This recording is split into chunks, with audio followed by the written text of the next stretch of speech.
Alright, good morning, internets.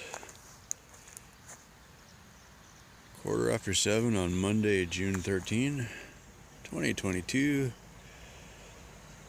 Kind of nice waking up in a camp where you have the illusion of being safe, as opposed to, camping somewhere you're probably not supposed to be. Anyway. Yesterday, oh my god, I swear I was just hot and sweaty a couple days ago, and today I'm freezing my butt off again. What a difference a couple thousand feet make, I guess. Yeah. So, the uniform of the day, put the toque back on. I slept with that, also got my neck gaiter on to keep my neck warm. It's just not right. Yesterday I was warm, and today I'm not warm. It's gonna warm up, it's just, it's in the 40s though. It's just wrong. You can see like there's a bright spot over there where the sun is. The sun is not here yet. So, yeah, that's kind of rough. I think I'm going to go walk down and see what the lake looks like, since there is a lake here. It'd be kind of wrong to go camp at a lake and not actually go see the lake, I guess. I'm going to leave the sleeping bag open for a while. There's only so many times you can go to bed hot and sweaty and not completely foul the bag, so let it fluff out for a while. Yeah. Gross but true. Anyway, let's go for a walk. Okay, this old gnarly remains of a tree.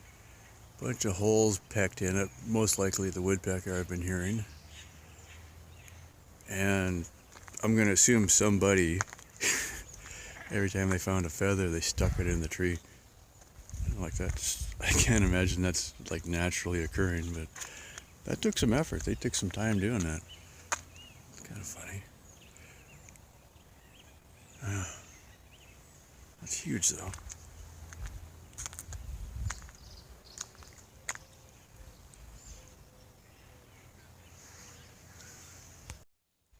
Okay, not a real bear. Do not approach the bear.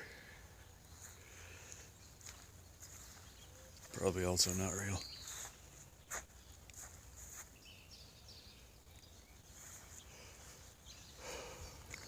Oh, sunshine. It's coming. Oh, man. It's going to be in the 70s today. It's just not yet. I already had tokens, so I didn't need these. This is how you take a shower. You get the, I don't remember how many tokens were $1. Because I remember thinking it wasn't that bad of a deal. I used 2 last night, almost got away with 1. So I don't remember. I don't think it's $1 a shower. I think it was less. But anyway. Boat launch. Barricaded. Sidewalk not barricaded. I was going to walk on the pier. That one's mostly rotted through. I'm like, I don't think I'm going to walk on that. So, okay, there's cleats starting here. The water's way the hell down here.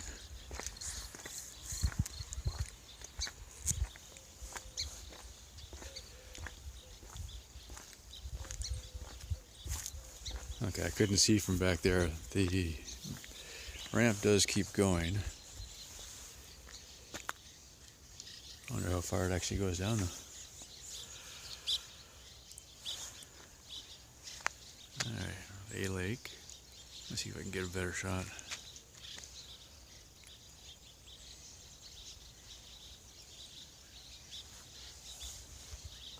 Lots of bugs keep the birds happy. Oh man, that tree up there is just covered in birds.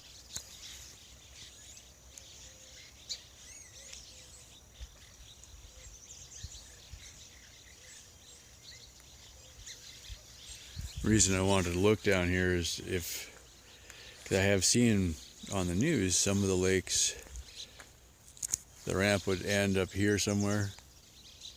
Oops. You know, the ramp would end here and the water was down here, so you couldn't even get far enough down to launch their boat. Anyway, keep walking. It's at least warm in the sun.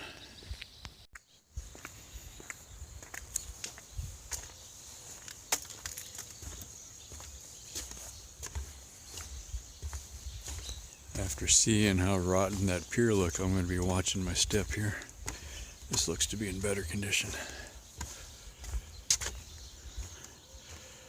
Little swamp. Perfect for breeding mosquitoes.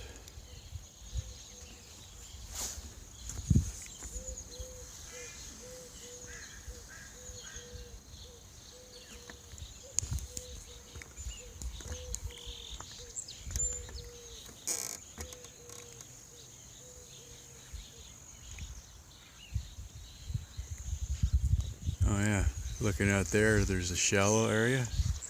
I don't think a boat would get through there, considering there's land visible. So even if you could launch, you couldn't get out. Alright, finally figured out how to get to the lake. I think this is a neat idea. They got some cabins you can rent. I didn't see any prices, but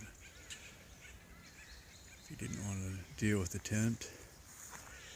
When I first moved to Austin, there was a RV park that had a couple tent spots and a couple cabins. And I figured out, well, yeah, because when I first got there, I didn't have an apartment yet. I spent a couple nights in a Motel 6 and then found that RV park. And the cabins were what they called rustic. Like it was a couple bunk beds and maybe a table or a chair or something like that, but no restroom. But it was like 50 feet away from the camp restroom that had showers. And since everybody else had RVs, very few people used the showers, so you basically had them to yourself anyway. Kind of a nice idea. Okay, I don't see that I can actually get to the water easily, so this is a pretty lake though.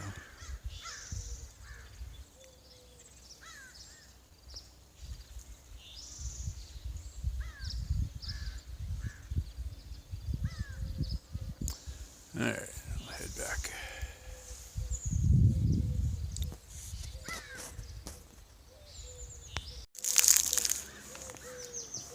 I guess so you can walk and not disturb the ground? Or maybe water would come up this high, but probably not.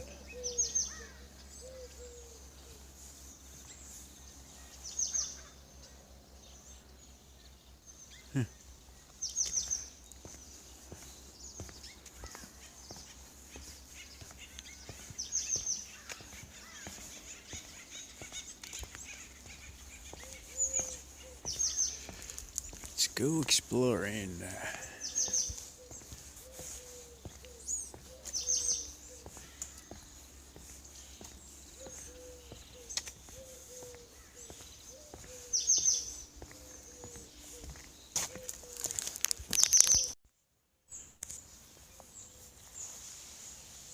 Just kind of a cool look.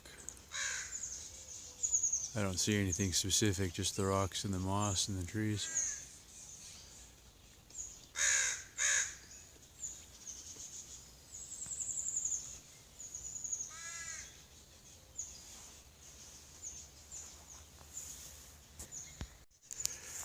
This would be the part I'm going to miss when I go back to Texas. Yeah, that's going to be pretty cool.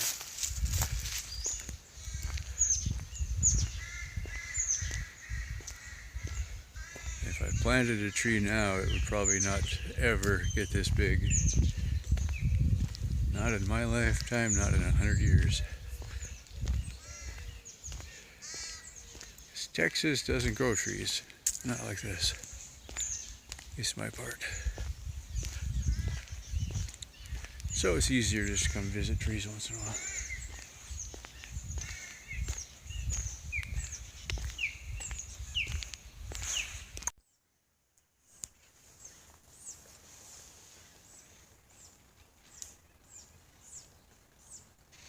Woodpecker.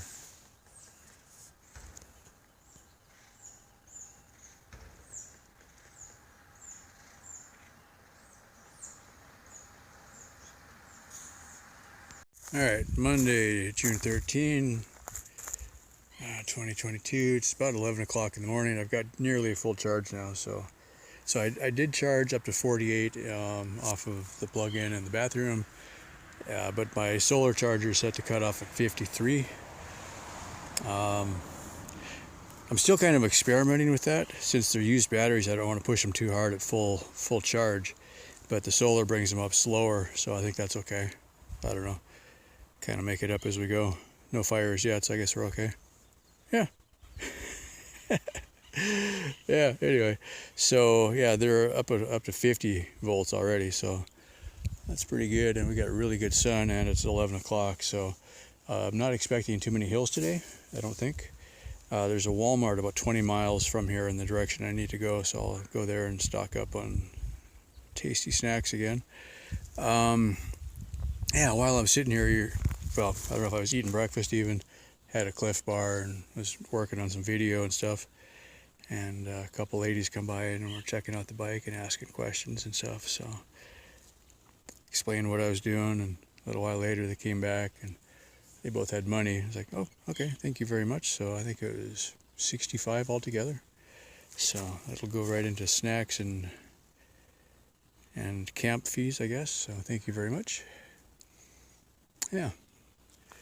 Sometimes it's good to be around where people are if you actually need the donations to survive. Yeah. Tough call. Okay, I'm on Highway 20 between Interstate 5 and Highway 101. I'm going inland, eastbound. Haven't done one of these scenery shots for a while.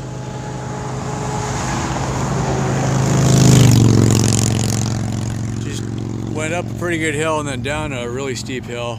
I think I'm going to be on the level for a while now, down in the canyon. It's just a lot drier in here than it was on the coast, so this is kind of why we have so many fires in California. I mean, this grass is just tinder right now. So this is why. One lightning strike could set the whole thing up. Yeah, anyway, still nice trees though. Just could use a little rain. Lots of fuel. Alright, we'll call it the end of the day. It's about 5 o'clock. I stopped at about 4 o'clock. We're on the side of the road on a pull-off. I thought it was a rest area. There's a couple camp toilets over there. I think they're vault toilets. I didn't look inside yet. It's actually a trailhead. Okay, so according to the sign, you're not supposed to camp within 500 feet of the parking lot. So if you walked up the trail 500 feet and set up camp, you'd be fine. Also, no motorized vehicles on the trail, which probably could be interpreted as the bicycle. So I was like, okay, if I was within the letter of the law, you can camp on the trail. Okay, anywhere. All right, it's BLM land. But that would involve taking the bike 500 feet on the trail. And I'm like, well, is that worth the trouble? Because the other option, you could park here in the parking lot, right? Like everybody else would have a car, so they would park here and then walk into the trail and then camp wherever, right? Well, I'm just thinking about it. It's like, well, understanding the spirit of the law, yeah, I can see, you know, they don't want a bunch of people camping here in the parking lot, but you would leave your car here anyway. And I don't want to leave the bike here and then walk in 500 feet and set up camp. That's, I mean, I could do it, but that leaves the bike down here. I'd rather be next to the bike. So, yeah, in case you didn't guess, I'm going to camp in the parking lot. Anyway, so that's that, but that gives me access to a restroom, which is nice. And I've been sitting here for a while. There's been several cars come in and out to use the restroom. There was at least one group that was hiking. They came out. So I'm the only one in the parking lot now, and it's at 5 o'clock. I don't expect anybody else to be coming in to go hiking at 5. and it's Monday, so okay. Might get people using the restroom overnight, which would be fine. Thing is, though, from the highway, it didn't even say what this place was. There's no sign that says Trailhead, so you'd have to have a map that you knew where you're going to get to it. So I thought that was interesting. And the only reason I really noticed it, I probably would have seen it anyway, but I was kind of like, the last hour and a half, I kept going by perfect campsites. And I'm like, oh, I'm not going to stop that early. And I had only been riding since 10 or 11 o'clock. I think I left camp at 11, got up at 5, but was taking my time, was doing some stuff on the phone, and just didn't really, I almost stayed in camp. Honestly, I didn't feel like going anywhere. I'm like, well, I got to get going, whatever, So I was starting to look for a place anyway, and I saw this, and then I saw the camp toilets. I'm like, okay, it's got to be a rest stop. And then I came in and realized it was a trailhead, but there wasn't any signs on the road at all. So I was like, okay, that's kind of good timing, because I was just going to camp, random place, and then I see this. I'm like, okay, at least I got restrooms. Yay, that's worth something. And that one fly that followed me from yesterday still trying to go up my nose. It's been much hotter and drier today than yesterday, but I don't feel like I'm really even working up a sweat. I kind of got warmed up a couple times, but it's much less humidity. It's way more comfortable, so I'm liking that. Took a shower last night for the first time in a few days. I was needing it, so that felt a lot better. It's always funny when you especially wash your legs and you see all the black just running off your legs. It's like, wow, that is so gross.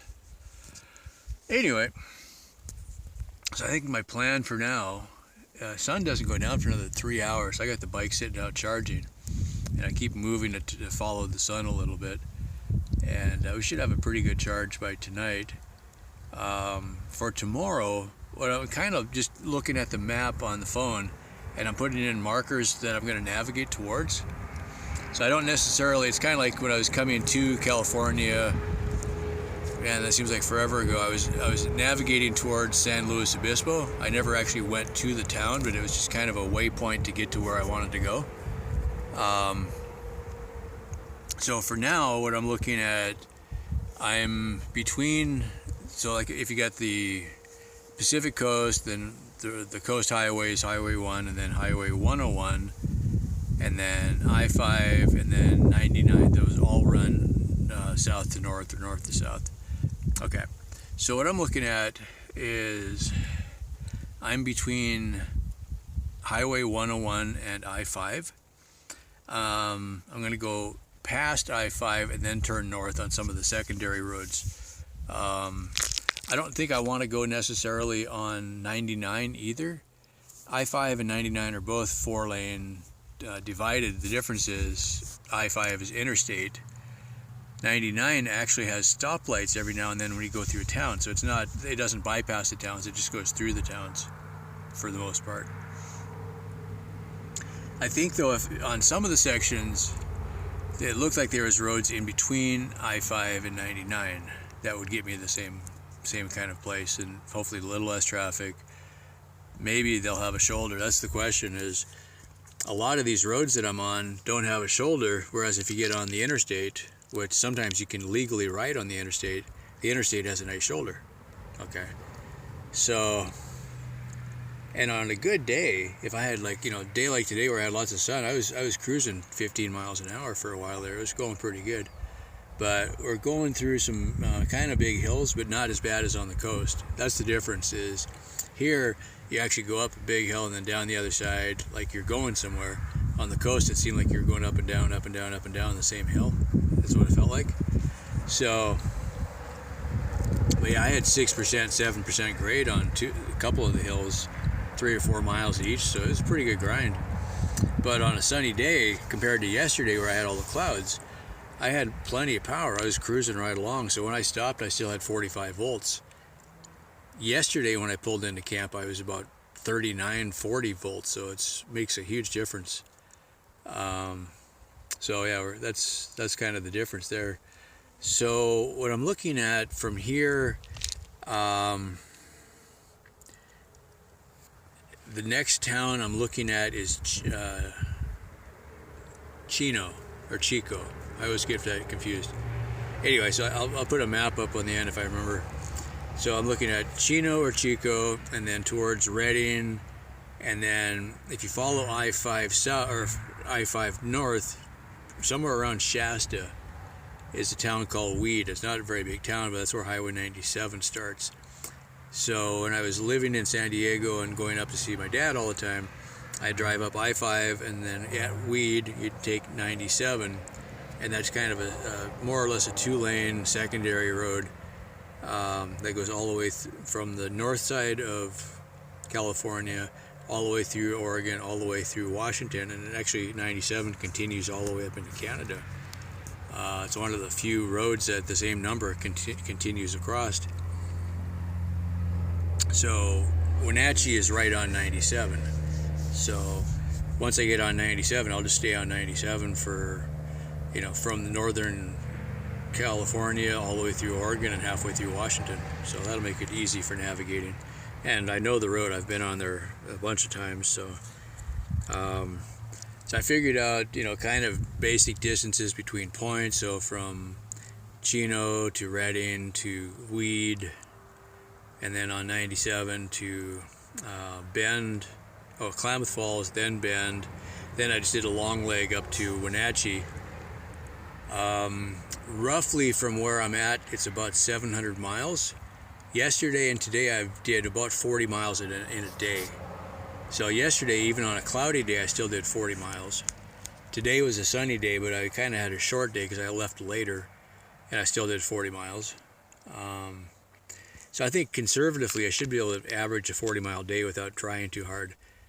Some of the days are going to be hard because we're going to be climbing up to, I saw 5,000 feet, I think, going along Klamath and past Shasta. So it's going to be a good grind, but a lot of that isn't just super steep. It's a long gradual climb. So you're climbing 5,000 feet, but you're not doing it in 10 miles. You know, you're doing it over 100 miles kind of thing. And there is definitely some steep hills, but that section, it looks like my only real choice is either go on the coast or stay on I-5. So what I'm finding is if I can stay on the interstates, the hills typically aren't as steep on the interstates because that's where the truck traffic is going to be. So you won't see it much more than 5, 6, 7% usually, percent grade. So like today where I was going down 7 and 8% grade, 8% is about the limit of what I can go down with my bike with the trailer. If it's steeper than that, it's too much for my brakes. So then I end up walking coming down. So like along the coast, I had a bunch of roads that I could hardly walk up and down. They were so steep. Whereas if you did it with an interstate, it would be a more manageable grade on the road. So yeah, it seems like it's an easier ride. So yeah, go figure. Anyway, so what I'm looking at, so at 700 miles and 40-mile days, I think I came up to 15 or 16 days, something like that. I forget, I did the math and probably forgot about it. So if I say I can be there in 3 weeks, that should be pretty close. So whatever that works out to. Today's the 13th, I think, so could be there first week of July, I guess, something like that. So that's kind of my plan. I was just kind of, I hadn't plotted it out yet, so I figured that was a good thing to do today. At least have a starting point, you know. And then from there on, I can probably average 40, 50-mile days all the way home. So then it's just a matter of which route do I take. Yeah, do I take the full route like I originally planned on, or would I take a shortcut and not do the Mississippi states and just shorten it up a little bit? At that rate, I figured it's roughly 2,000 miles left if I do the shortcut. So 2,000 divided by 50, 40 days? Something, I think it's about 40 days. So 6 weeks I could be home again. Well, it's only This is June. So I could be home by August. That's actually sooner than I planned on being home. I was thinking, well, as long as I get home before it gets cold. So, and I don't know what I do when I get home now, you know. Yeah, it's like I had a few people commenting, you know, they missed the ranch videos. And it's like, well, honestly, I don't miss the ranch. By the time I got ready to do the trip, I couldn't think of any real projects that I wanted to do on the ranch anymore. And most of the videos, either I sat here and talked about stuff or I did something. And the videos where I did something and people watched, if I just sat there and talked about doing something, nobody watched those. So, you know, that doesn't make any sense. The only project I could kind of imagine doing was if I did a bus conversion, because I got the school bus and I never did insulating or anything like that, and I have some insulation left when I bought a bunch for the house. So I saved some for the bus. So I could do that, but now with the price of wood, I don't even really want to do that yet, you know, unless wood comes way down, or if I can think of some other way to do it. Yeah, I don't know. I don't have a lot of scraps of wood left. I have some. You know, one thought is I could put up OSB on the inside, but you still need studs or something like that you could, you know, you could take what they call fur strips. You could make a lattice inside the bus, attach it, screw it to the frame or screw it to the body of the bus, and then put your insulation in, and then put a wood coating, paneling, and something over that. But yeah, without, you know, a lot of money, I don't think I'm going to mess with it. So I am kind of thinking, though, I've had that thought a few times. It's like I almost feel like I wanted to move back into the bus. Anytime I went and sat in the bus, I actually liked it because it had more windows. I didn't have enough money to put enough windows in the house, and when I was building the house or designing the house, I remember thinking, it's like, well, I don't need to duplicate the bus. You know, if I'm in the bus or if I'm in the house at night, it's dark, so you can't see anything anyway. And had been using the bus for a daytime, like an office. It had all the windows and everything, so that was kind of nice. And I don't know, I'm going to play with some ideas, so see how that turns out. But if I do have enough scraps, I might do a partial conversion of the bus just to make it more livable. Because one of the ideas there, if I did set it up that I could live in the bus, then I could finish the inside of the house and not have to finish, you know, like when I was putting up the insulation, I had to move everything, put the insulation up on that wall, and then move everything back. You know, it's just a big mess. So to panel the inside, whatever I end up using, I've always said I didn't want to do sheetrock, but I'm curious. I should go look. Sheetrock might end up being cheaper than any of the wood paneling that I wanted to use. I don't know. I'll check it out.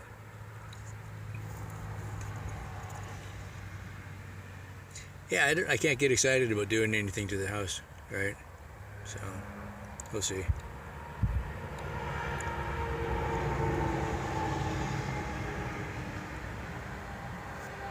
One idea I had about the time I was leaving for the bike trip,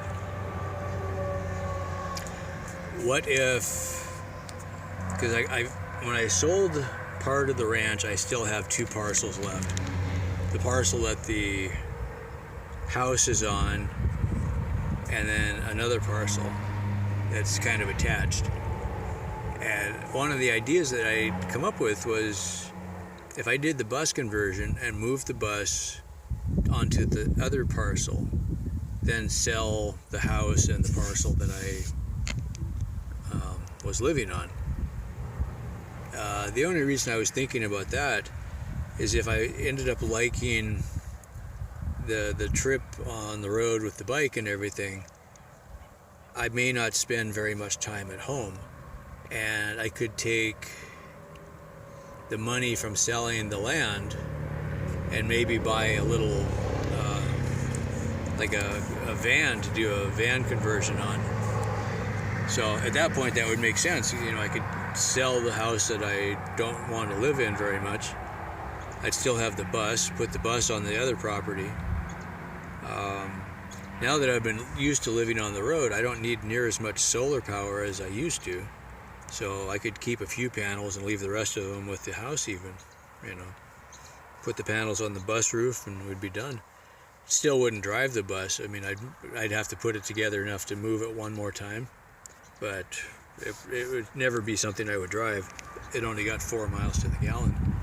So, yeah, anyway, just kind of random ideas, I guess.